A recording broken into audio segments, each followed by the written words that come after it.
Explosion effect. ये चाहे कितना भी पूरा ना हो जाए, लेकिन ये क्रेजी इफेक्ट है।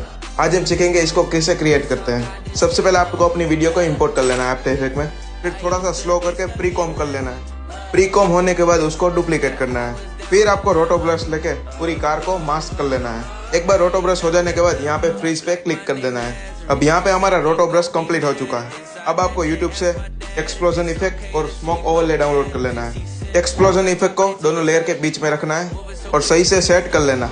अब यहाँ पे एक्सप्लोजन के साथ ही स्मोक ऐड करना है। अब यहाँ पे आपको ध्यान रखना है कि आपका एक्सप्लोजन इफेक्ट और स्मोक है वो अपने वीडियो के साथ मैच हो।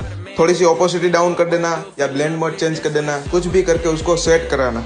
एक बार हो जाने के बाद अगर आपको इसमें शेक इफेक्ट डालना है तो वो भी डाल सकते हो। एंड देन इतना करते आपका एक्सप्लोजन वाला इफेक्ट हो चुका है रेडी। वीडियो को सेव कर लेना और हमें फॉलो करना मत भूलना।